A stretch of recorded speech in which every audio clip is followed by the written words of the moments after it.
So on today's episode, we talk about referral marketing, all things referral marketing, and how to turn your customer base into a sales team, essentially. It's a great episode you don't want to miss, so do stay tuned. Hi guys, welcome to the 2X e-commerce podcast show. I'm your host Kunle Campbell, and this is a podcast dedicated to rapid growth in online retail. Now, the episode you're about to listen to is an interview I had with Raúl Galera, who is a chief advocate at ReferralCandy. Now, if you don't know what ReferralCandy is, it's pretty much a tool that allows e-commerce brands set up and run customer referral programs. And I've known them for years, for ages. I'm talking since 2013 when I started this podcast. I'd been in contact with the head of marketing at the time. So having this conversation with Raúl was actually very, very refreshing. It brought in memories. But the structure of this interview essentially is more around how to make referrals work for you, when to use affiliate programs, and essentially how to garner in word of mouth to really deliver a referral marketing strategy. Now, one thing Raúl said, which I really resonate with, was before you even start out a referral program, you have to really optimize your customer experience. Once that is locked down, you're already garnering and getting automatic word of mouth. Now, think about word of mouth marketing as more or less an organic means of, think about it as organic, and then think about adding or layering referral, marketing as paid. Does that make sense? A lot of the time, paid strategies won't work until your organic actually is in place. So what Raúl was trying to say was that, deliver a fantastic customer experience initially, and then layer that in with, obviously that will garner word of mouth, and then a referral marketing program will come in. And then we'll talk about how to structure referral programs, how to, optimize referral marketing programs, how to also prevent the abuse of referral marketing programs, and how to activate influencers with referral marketing programs.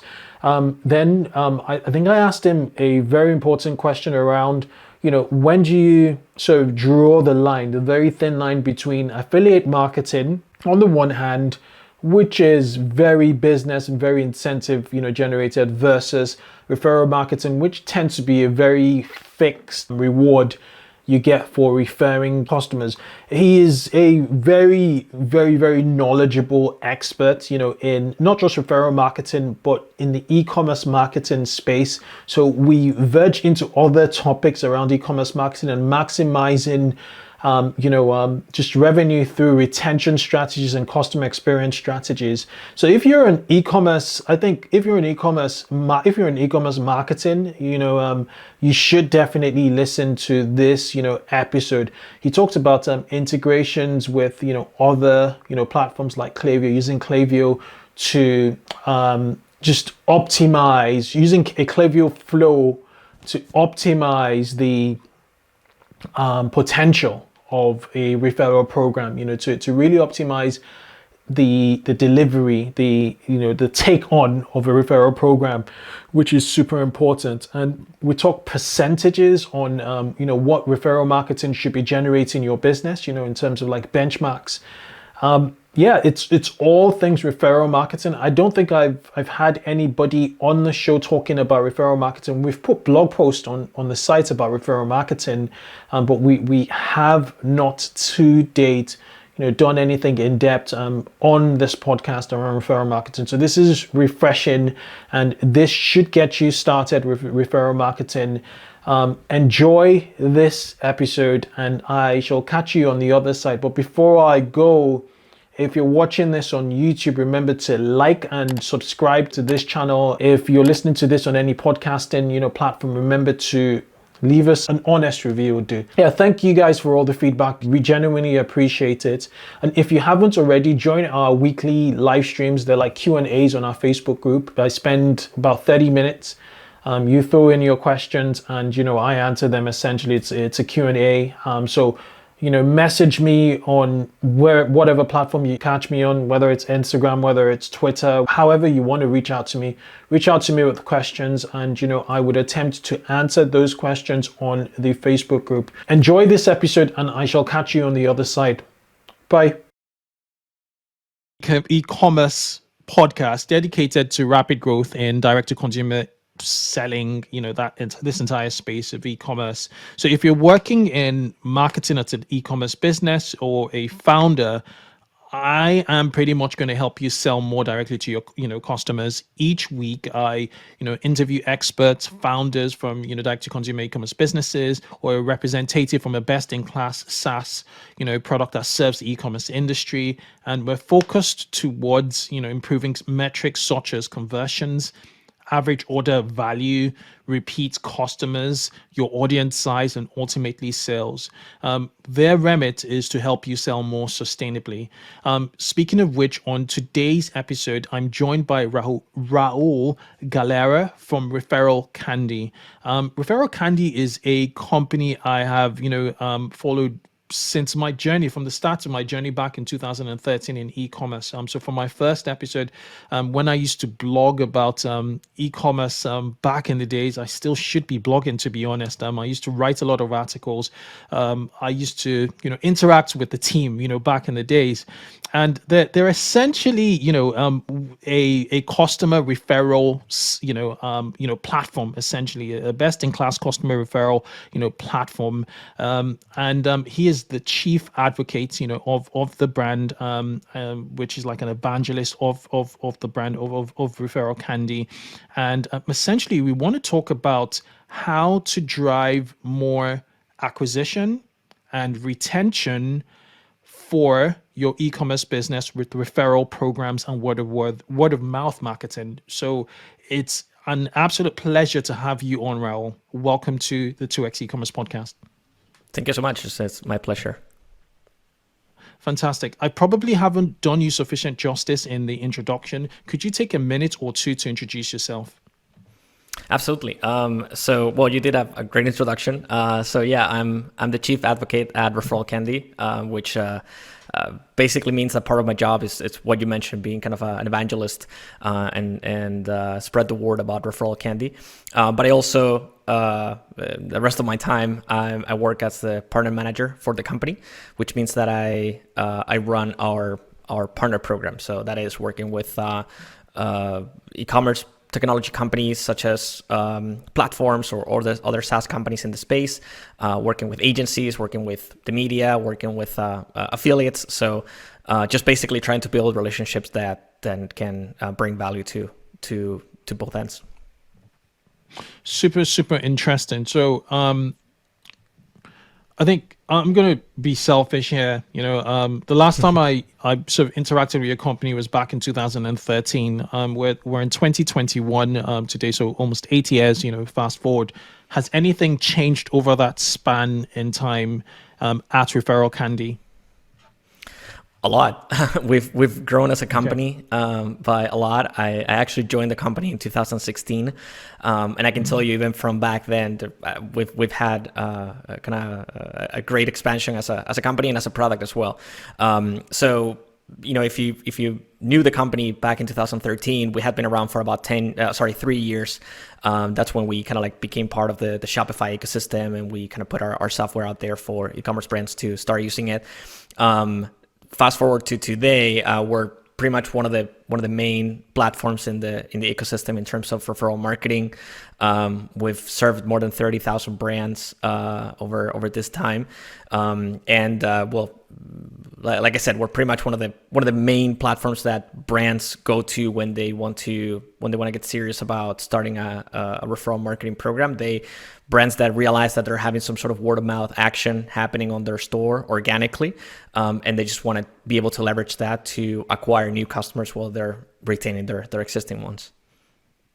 Interesting. Okay, so from a POV, from an e-commerce, director or e-commerce manager listening to this podcast now, at what point should they pull the trigger by setting up a proper referral program? What metrics, what markers in their business should just say, you know what, this is the time. It's kind of like, you know, when retention should kick in. Obviously, you can't just do retention from the get-go from zero. Once you hit, you know, certain traction, a certain customer base, you want to start doing retention, you know, at a, you know, certain volume. So from your perspective, just looking at, you know, brands that are absolutely, you know, maximizing their potential referral marketing, what is the perfect timing? So I don't know if there's one particular time in which it's, you know, the kind of the right time to pull the trigger for a brand, but there are two things that you need to kind of keep in mind about referral marketing. One of them is that this is a numbers game. At the end of the day, we're dealing with people, and we're dealing with you know, we need volume basically to make referral marketing work.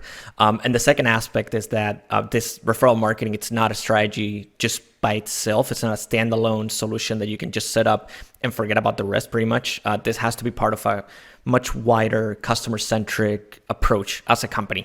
So I'll start actually with this one. So you know, if you don't have a good product, if you don't have a good purchasing experience, if you don't have kind of like a good customer support service, or, you know, you don't have the structure in place to make sure that your customer is happy after buying from you, it's going to be very difficult that they're going to refer their friends. At the end of the day, we're talking about people that are going to go out and talk to their friends and family about something that they have enjoyed, which is buying a product. And, you know, those recommendations work. Those recommendations happen all the time. I mean, think about when was the last time that somebody recommended a restaurant or a new item or a new online store for you to check out. You know, that happens pretty much every day. So that's kind of the you know, the human nature behind this, the fact that these recommendations are happening. But if you don't have, if you're not providing a good service or providing a good product, those recommendations are probably not going to happen in the first place, and a referral program might not be able to help with that anyway. So, you know, as long as you have that kind of system in place, which if you're an e-commerce store that it's, you know, it's been running for a while and you have a steady number of clients and orders, that shouldn't be a problem. But it's always good to kind of like, you know, point it out in the sense that, you know, that you need to be aware of this customer obsession aspect in order to be able to make referral marketing work. That's the first part. And then when I was talking about this being a numbers game, like I said, we're dealing with people, and, you know, people are kind of unpredictable in the sense of, you know, how they're going to behave. And one of the things that we typically remind our merchants is the fact that if you run an NPS score and you ask your clients, will you be willing to refer us to your friends? Again, if you have the systems in place to be able to delight your customers, most of them are going to say yes. But the reality is that not all of them, not nearly half of those that said that will be willing to refer their friends are going to end up doing it. And that's not because they don't like your brand or because they don't like your product, but just because there's so many things that happen on the daily lives that just, you know, we just forget about it. Yeah. So that's why kind of having a referral system in place that reminds customers about the possibilities of, you know, what they can get if they refer their friends, what they can give their friends for that first purchase. Those kind of like reminders and reward systems are what at the end of the day can make customers kind of pull the trigger and go out and tell their friends about it.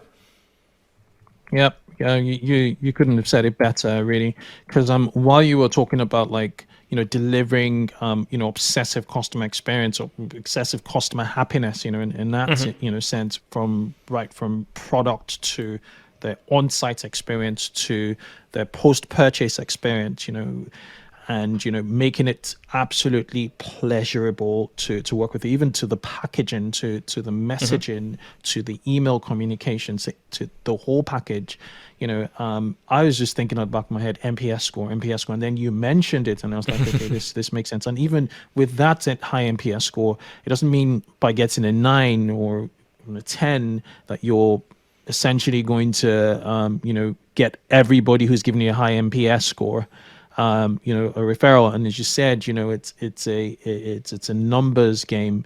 Okay, so what are some of the most persuasive? So if you've sort of sorted out that customer experience, and, you know, obviously it's always work in progress, right? But if like you're confident with, you know, with the experience you're delivering as a brand, what are some of the most persuasive but not annoying ways to really trigger your happy customers to refer, their friends and family? Yeah, so one thing that we've seen that works really well is inside of ReferralCandy, we have a system that allows merchants to notify their customers about the referral program, and they can time it. So they can either do it immediately after the purchase, which makes sense because that's when you have kind of like the full attention of the client. They just made a purchase, they're waiting for that order confirmation, and they also get an email from you where you're notifying them about the referral program. That works well. But we've also seen another strategy that works pretty well, which is kind of waiting for the customer to get the product and then wait a couple of days and then hit them with the referral email in the email in which you notify them about the referral program. So that kind of timing typically works pretty well in terms of when it's natural for a customer to refer. It's like, okay, I got the product, I tried it, I like it, now I can talk about it. That's one thing. And then the other thing that I would bring up that, again, this is pretty different from one merchant to another, because all merchants are different and their customers are different, and they have obviously different ways that they're incentivized. But it's adjusting the rewards to the way that your customers either behave with your product or just the way they are. So we've noticed that, for example, offering some sort of discount towards a future purchase for those products that are being sold or they're actually being bought by the customer on a recurring basis makes a lot of sense. It's like, okay, I'm going to refer my friends, and then in exchange, I'm going to get a discount towards a future purchase. So for the brand, it's a win-win because they're getting a new customer, and then they're making sure that existing customer is not going to go with the competition because they now have an even bigger incentive to go back and buy from them again. On the other hand, if you're selling a product that's not bought on a regular basis, or it's not a subscription, you can give another type of incentive, which could be, cash. Obviously, everybody. No. Let's take a quick break to hear from our sponsors. Did you know that cloud-hosted e-commerce platforms like Shopify and BigCommerce do not provide automatic backups? Rewind steps in to protect Shopify and BigCommerce stores with automatic backups. Rewind is trusted by over 25,000 stores. Install Rewind and get to test it for free over 7 days. And to extend the 7-day trial to 30 days, head over to rewind.io, their website, and mention 2x eCommerce. Nobody's going to say no to a little cash that they can spend on something else, or some sort of gift. So we have one of our clients that they're selling. It's toys for toddlers. So the main audience there are moms. They're the ones that kind of like spread the word, and they have kind of like these communities of moms where they kind of like share the referral links, and then they talk about how they're using the products and their kids are loving it. They realized that this particular brand, they realized that these moms weren't necessarily interested in a discount because they probably weren't going to buy another toy that looked exactly like the one they had just bought. And also they weren't probably interested in getting $10 in cash in that sense. That's not what was going to motivate those people to go out and tell their friends about it. So they realized, well, why not, creating a gift that we can give to this mom and that they can kind of collect it, and the kids are going to love it because it's like a new thing that they can collect every once in a while. So, it's just about being a little bit creative and figuring out what triggers your customers, what they like, and they just reward them with that. Super interesting. Yeah, I really like the point you made in regards to the replenishment type products, like flowers, for instance. I subscribe to like a flower. To a flower delivery service, and the referral program is clever. They just say get 4 free boxes. You have 4 free boxes to give for free in the month, and then everything is just set up on there where you send the flowers to a friend, and if they purchase, I think they get their first one half price, and then you get your next one half price or something like that. So everybody kind of wins, you, your friend, and the brand, and I think it's a dirt cheap acquisition cost in terms of your cost per acquisition, as compared to normal acquisition channels, such as paid or even organic. Next question has got to do with like word of mouth marketing. Some brands just have amazing word of mouth marketing. If you look at the iconic Gymshark, for instance, from the UK, it's just iconic, whether you're talking about their influencers or whether you're talking about their customers, their actual customers, they just pride themselves with, wearing this brand or, talking about this brand. Now, at what point do you think, is there a clear sort of line, because it feels very, very fuzzy between word of mouth and referral program? What would a company like Gymshark, for instance, hypothetically speaking, do with referral marketing if their word of mouth marketing is so freaking strong, essentially?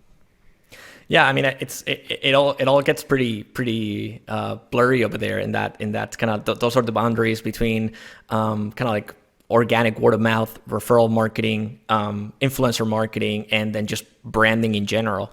So Gymshark, they have an amazing branding, and they have a very clever ways of putting themselves out there that just generates virality, and they also generate obviously word of mouth because they get people to talk about them. As I mentioned earlier, in terms of when it's a good time for brands to figure it out, okay, let's pull the trigger here. What we always tell brands is that if you are an established business and you're promoting yourself out there, whether it's on ads or content marketing, or you just have a brand that your customers recognize, and you don't necessarily need to do campaigns to put yourself out there because your customers are finding you because you have such strong branding. You already have word of mouth happening in your store. Your customers are already talking to their friends and family about your brand without having a referral program. Again, it's not something, a referral program is not something that you need to make sure that your customers are talking to their friends and family. That's happening organically. Again, we love talking about things that we do, and these days, there's a lot of online shopping happening, so that's part of our daily lives basically, and we like to talk about the last product that we found, or the last brand that we found, or what are we into these days.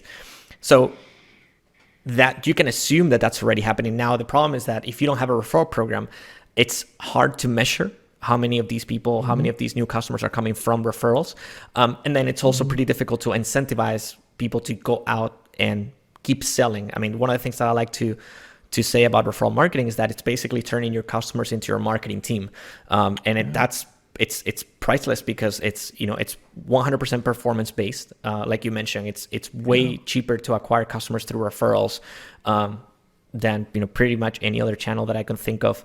You mentioned organic traffic, that obviously takes a long time to be able to build that very strong SEO and money as well. Ads, obviously, ad costs are skyrocketing. And then there's one more thing when compared to other channels that I like to mention is the fact that there's so much content marketing out there. We're exposed to content marketing on a daily basis that we as consumers we've learned to be able to turn that off in our brain. In many cases, we're able to recognize, if you're scrolling past down Instagram, you're able to realize when something, it's not coming from a friend, and when something it's coming from an ad. So we're able to, not necessarily doing it on purpose, but we automatically kind of, tune out for a second until we get our attention back whenever, we see our friends back again on Instagram. It's pretty much the same thing in terms of referral marketing. It's a way of putting yourself in front of new customers without having this is an ad, or this is content marketing that they're showing me. It's actually a friend that's telling you that, whether it's by obviously telling you in person or just by seeing it on social media because somebody's sharing. So yeah, I would say, again, it gets pretty blurry over there. Obviously, a lot of our brands use influencer marketing as part of their referral marketing strategy because it just makes a lot of sense for them. It's basically word of mouth on steroids. It's a combination of all. Yeah. I'm just going to share my screen with you. So for those of you on the LinkedIn, on YouTube, you'd see it, and it's just interesting because so I'm part of I'm subscribed to it's an energy, it's a green energy company. It's called Octopus Energy. And while I was considering, because I have an electric car, I drive an electric car, and so charging obviously is a bit of a challenge. So I was trying to get the best tariff. So I go into a Facebook forum, and then as much as people are being helpful, they're just sharing this referral link, their referral link, their referral link. Yep. And the referral link essentially is split £100 with every friend who signs up. That's a referral program. My question, I'm going to just stop sharing, is that's what it looks like. My question is, at what point do you think the incentive is too big, right? It's too much. It's too much of an incentive, essentially, that it's almost negative to the brand in the sense that you find people just spamming your links because they just they know it's a numbers game, right? And so how do you gauge it? Does ReferralCandy sort of give you that feedback that look, there's oversharing, going on with the URLs? As much as you would love to see the oversharing, it might be detrimental to the brand. Although that didn't really, basically, I didn't click on any of those links because I just felt, it just rubbed me off the wrong way. But I was rest assured with the information that I had at the time when I was trying to make that decision that they were the best energy company to go, for based on all the checkboxes that. But if a personal friend of mine on WhatsApp, sent it to me, not in a public Facebook group, sent it to me, I will support him and click, on it. But should brands put rules in place, as to how to, use it, or does it just get too messy? That's a great question. I was gonna say for a second that it might be a good problem to have, but at the same time, it could be a little bit detrimental in a way. I'm really happy that you bring this up because to me it's kind of the main difference between an affiliate program and a referral program. In an affiliate program, when we typically think about affiliate programs, we think about kind of like the traditional sales commission. You bring us a customer, we give you some sort of payback, 15% of the revenue, and that's it. Then it's purely financial transaction, and that seems to be kind of what's happening here. A referral program typically relies on, like you mentioned, the example of your friend texting you that referral link on WhatsApp for you to click on it. It's tricky in terms of the referrals. What you just mentioned about making it too big of an incentive and somewhat easy to achieve for the friend. I will have to talk to the company, see how the referral program is doing in that sense, because maybe if it's making sense financially, maybe that's why they're keeping it that way. But that's also what I was mentioning earlier about understanding your customers and what triggers them, what's going to make them go out and share their referral link. And it's true that maybe having something like this, kind of like such a big incentive for the person making their recommendation, might be, again, detrimental in the long run. Something that we've actually seen our customers do, it's the opposite, because they know that their Let's take a quick break to hear from our sponsors. Klaviyo is a growth marketing platform that powers over 25,000 online businesses. Klaviyo understands every single customer interaction and empowers brands to create more personalized marketing moments. Listen, analyze, and act on your customer data with Klaviyo. Visit klaviyo.com/2x. Customers are going to refer their friends and family. They know that they're going to share anyway. If they have a friend who's going to find that product beneficial for them, they're probably going to say, hey, look, I'm just going to share this link with you because I know you're going to love the product. Whether I get $5, $10, or $15, I don't really care that much. I'm just going to do it because I know that you're going to really use it and you're going to like it. Yeah. And so we've seen merchants doing the opposite, which is giving a bigger reward to the friend than the advocate. We actually recently had a subscription business that I just love the structure that they had, which is actually there's a couple of examples like this. One of them was that they would give in, I think it was like a 70% discount on the first subscription box to the friend. And then I think it was like $5 to the existing customer on their next subscription. So the reward for the friend feels good to me. Exactly. The reward was way bigger. There's another one. It's a merchant based in the US called Woven, and they make this like really cool designer t-shirts that they sell on a subscription basis. And once a month, they deliver one unique design, and that's it. And then they never make that design ever again. So it's like you get like a unique t-shirt. And that's, and it's like, if you think about it, they're in such a competitive industry, which is apparel, but they're making it exciting and fun. They have this this referral program in which the subscription for the friend, it's 100% free in the first month. And they give the existing customer a 50% discount on their future subscription, on the next month, basically. So they're so sure that they're sure that their customers are going to spread the word, first of all, and then they're sure that the friend is going to love the product so much that they're willing to give up just one subscription for free. So like I said earlier, it's just really about knowing your customers, and if you're sure about what's going to what's really going to get them excited about spreading, it's as simple as that. Incredible. It's just very, very interesting insights, and you just got to test, in that respect, it's not just a set it and forget it, as you alluded to. Okay, what about trends? Do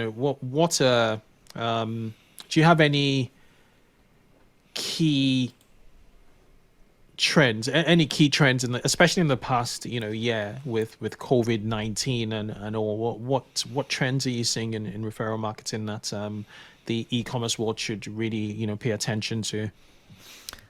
So what we just mentioned about kind of like that those like blurry lines in all these different areas that kind of touch referral marketing. So there's two that are,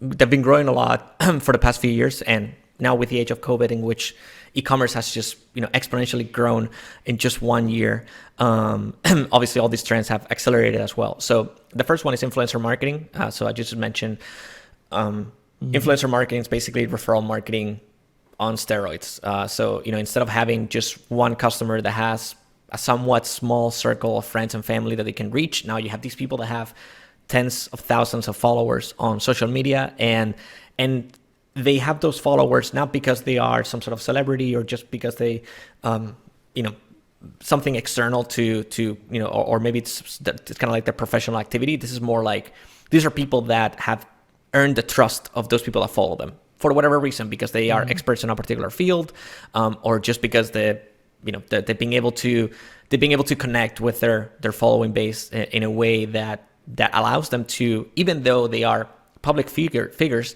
it allows them to make those recommendations, and people cannot take them as a personal recommendation. They think, okay, this person that I'm following, they wouldn't recommend this product. I know they're getting something out of it, but they wouldn't recommend this product if it wasn't because they actually believe in it. So it's in a way, it's basically kind of like a one step forward in referral marketing. Actually, one thing that we do at ReferralCandy is that merchants can see on a monthly basis who are their best customers in terms of friends refer. And in many occasions, they can figure it out that they have an influencer in their customer base, or several influencers, because they have people that are referring 4, 5, 10 times more friends than the rest. And so, that's obviously So would you upgrade? Should you give influencers? Should you put influencers in a referral program, or should you put them in an affiliate program? It's a big question. Because there are two kinds of influencers that are your customers, and influencers that are not your customers but have the potential to driving sales, to your store. How would you sort of, The natural show move that them? our merchants, the natural move that our merchants follow is that they have one account for the referral program, and then they have kind of like a VIP program for affiliates or for kind of like top refers, and then they have a different set of conditions for those. So they have kind of two ReferralCandy accounts running in parallel, and depending in which category you fall on, you get a different set of rewards. So, but it all really depends on the company. Some of them have kind of like very established influencer programs. Some others just kind of like figure out a deal with them individually. Like, okay, how can we help you sell more on Instagram, and what's something that we can support you with. So it's but yeah, the natural move is to have two accounts kind of running in parallel with two different set of rewards. Okay. So yeah, influencer marketing. Definitely. And then something that we've also seen grown a lot in the past few years, and it's a long-term strategy, and it has a lot to do with what I was mentioning earlier about having a customer obsession type of approach in your company, which is community marketing. So we've seen brands being able to build a community around their brands, very active communities that at the end of the day, they are literally part of their marketing team. So you have these customers that are obsessed with the brand, not necessarily about the product, but also obsessed about what the brand stands for, what the brand believes in, what's the mission, the core values, and they share those values with them. And so brands have been able to realize that, wait a minute, I'm not just selling a product. My brand is more than just a product. And my customers not only like my products, but they also agree in the same values that I agree on. And more than that, all of my customers agree on something. And it's not necessarily that they like my products, but they also agree on those same core values. Why not we create some sort of community, some sort of platforms where they can share their ideas and they can basically get in touch with like-minded people, whether that's on Facebook. I've been really sorry. The last interview I had was about there was a very, very engaging part about communities, and he chimed in on what you said, which is like rallying around an idea, really pushing people around an idea. And obviously, everybody aligning, knowing them, as fans. Now, from a platform standpoint, and you have access to a lot of, store information. What platforms in the direct to consumer, selling space are best in class, direct to consumer e-commerce businesses using to congregate, their customers in a very engaging way? So the main one. Right now, it's Facebook groups. That's for like the, I would say it's mostly for kind of like the obviously B2C. So we're talking about direct to consumer. B2C. B2C customers are Facebook is kind of like the main way. If you're a D2C, direct to consumer brand, and but the product that you're selling, it's somewhat related to maybe some sort of professional environment. Slack communities are doing very well as well. There's a lot of them. And it takes a lot of work to maintain them and make them engaging. And that's also something that brands, it takes them a little bit of pain to realize that it's actually a lot of work to maintain these communities active, but it definitely pays off. But if we're talking about just, e-commerce brands and kind of like the traditional setting, I would say Facebook groups are the best. Is there any other platform outside of Facebook you would consider in B2C or D2C? I've seen, so here's the thing is that I've seen even brands using Instagram as to be able to build some sort of community. We had a company that they were able to basically just by having they had a very active blog, and they had a very active Instagram account, and they had obviously a few hashtags that they were sharing with their customers, and their customers were uploading a lot of pictures with those hashtags, and then they were sharing those pictures again in their Instagram accounts, and they were able to, even though it wasn't kind of like a traditional conversation as you would think of, in a Facebook group matter or in Slack community, they were still able to create some sort of like awareness of their customers and showcasing their customers in front their audience. And it was it wasn't a conversation in the traditional setup, but they were able to build a community around that. People were felt. Let's take a quick break to hear from our sponsors. Did you know that cloud-hosted e-commerce platforms like Shopify and BigCommerce do not provide automatic backups? Rewind steps in to protect Shopify and BigCommerce stores with automatic backups. Rewind is trusted by over 25,000 stores. Install Rewind and get to test it for free over 7 days. And to extend the 7-day trial to 30 days, head over to rewind.io, their website, and mention 2x eCommerce. Like they were part of some sort of tribe, and they were proud to show that, and proud to show that they were wearing. In this case, it was an apparel company. They were happy to share or to represent the company. So yeah, I would say, I mean, also there's there's a lot of different communities out there that we could, down the line we could explore, like Clubhouse. We don't know how that's, it's still kind of a new platform out there. It'll be interesting to see how brands are able to leverage that down the line. Phenomenal. But yeah, I'm actually thinking about doing. Makes a lot of sense. Makes a lot of sense. It's really the people, really, and moving them. The platform doesn't necessarily matter. It's just bringing the people together. Clubhouse seems really, really interesting. I'm actually thinking about every time I record this podcast, like do it concurrently in Clubhouse, so people could sort of tune in Clubhouse live if they wanted to. Interesting. But if they don't, still catch up, on the recorded podcast. But I don't know how that's going to work, because it would mean that probably my headset will be connected to my phone, and then I'll just it can work. It can potentially work, but we'll see how it goes anyway. No, but yeah, this is like super interesting. Are there any other, any other trends you think? Community influencer marketing. I would say just basically, so in terms of kind of like how to interact with advocates, I would say those two are the main ones. And then obviously doing promotion. It's something that it's something that we remind our customers that they need to do on a regular basis, just to put the referral program out there. And then on top of that, it's just a matter of being able to kind of like tie your referral program with different marketing activities. So we were talking about subscriptions before. If you can tie your referral program to your subscription service, that will make a lot of sense, because it's going to help you retain your customer. If you can combine it with email marketing, and you can remind your customers that they have a referral link that they can use and you're sending them an email about a new collection coming up, and then you can see at the bottom of the email, hey, you can refer this collection to a friend by sharing your referral link.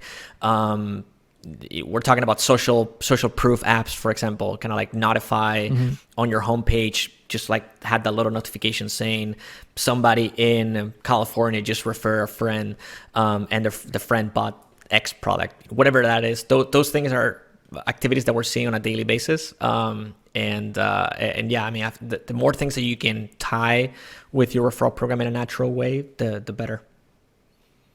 Awesome, Raúl. Thank you so much. But before I let you go, I'd like you to please run me through real quick on how ReferralCandy works. I see you have deep integration with Klaviyo. And a few other platforms as Ad Analytics, AdWords, Facebook Pixel, obviously, AdRoll, and MailChimp. So does ReferralCandy have its own messaging system? Does it do emails itself, or do you need to pipe ReferralCandy to an email service provider of sorts? I'd love you to just break down how it works in a quick summary, please. Yeah, absolutely. So yeah, ReferralCandy comes with a set of pages and emails that are related to your referral program. And ReferralCandy basically it works in a way that it's pretty much set and forget. So if you want, you can just have it running on autopilot, and you can make sure that we're we're sending out the rewards to the customers that need to get rewarded, and we're also giving the coupon codes to the friends that are being referred for the first time and they're making that purchase. We also have a very strong anti-fraud system because as we were talking about earlier, there's obviously room for fraud here. So we have several systems in place to make sure that people are not referring themselves or people are not referring existing customers, just to make sure that it's clean and there's nobody's kind of trying to take advantage of or rig the game basically. But the way ReferralCandy works, after you create your account, you set your rewards. So whether you want to give a coupon towards our next purchase, or cash, or a gift to your existing customer for referring their friends. On the other hand, you can also select what's the incentive that you're going to give to those friends to be able to make a purchase for the first time. And the way it works on the consumer end is that after you make a purchase, after you become a customer at the store, you get an email from ReferralCandy, from the brand, but obviously from ReferralCandy, but on behalf of the brand, saying, hey, thank you for your purchase. Here's your referral link, and here's how you can refer your friends. You get your referral link, you share it on any channel that you want with your friends. Let's say that you text it to a friend. The friend clicks on the referral link, they're taken to a landing page with the offer and the coupon code, and then from there, they're taken directly to the store so they can complete the purchase. After that, we track the whole activity from the moment that they clicked on the link to the moment that they completed the purchase. And if it's a verified transaction, we send out the rewards automatically. Awesome. And what kind of attribution do you use? Is it last click or? So we use first? It's first. So we keep we assume that customers are not going to make a purchase immediately all the time. So they might click on the referral link, and then a day later, 2 days later, they might come back and use the referral link. So there's several things that we use to kind of match that. So one of them is is obviously the click, and then also the coupon code. For some platforms, we're able to create our own coupon codes. So if we can match both things in the back end, that's a verified transaction, and we reward as such. Okay. Yeah. Okay, and then messaging does it all go through like ReferralCandy's messaging messaging system, or must you use an ESP? Must you connect ReferralCandy to an ESP? So most customers use like Klaviyo or MailChimp. Right. So most of our customers use the built-in. We released the integration with MailChimp a couple of years ago, and then last year we released the integration with Klaviyo, and we're seeing a lot of great adoption there. The good thing about these, obviously using Klaviyo instead of the ReferralCandy built-in tool, is that obviously ReferralCandy email marketing tool is obviously not as as detailed as Klaviyo, and so there's a lot more things that you can do if you connect your Klaviyo account with ReferralCandy than if you just use ReferralCandy's email marketing tool by itself. What most customers do with Klaviyo is that they use it as a way to remind customers about the referral program in emails that are not 100% related to the referral program. So if, like I said earlier, if you're emailing your customers about a new product release, you can still notify them about the program. Or if you're just sending a newsletter, you can still include the referral link there. Okay, brilliant, Raúl. Thank you so much for coming on the show. So for listeners who might be interested in ReferralCandy, do you have any special codes or any special deal for 2x eCommerce, listeners? Absolutely. So I know we never discussed, we can always share that in the link, below. So we could always do that later. But if there's anything special, please, let us know. Yeah, absolutely. So I'll share it obviously in the show notes. I'll share the link. But if it's try.referralcandy.com/podcast, and there's $50 off after the 30-day free trial. Okay. Well, awesome.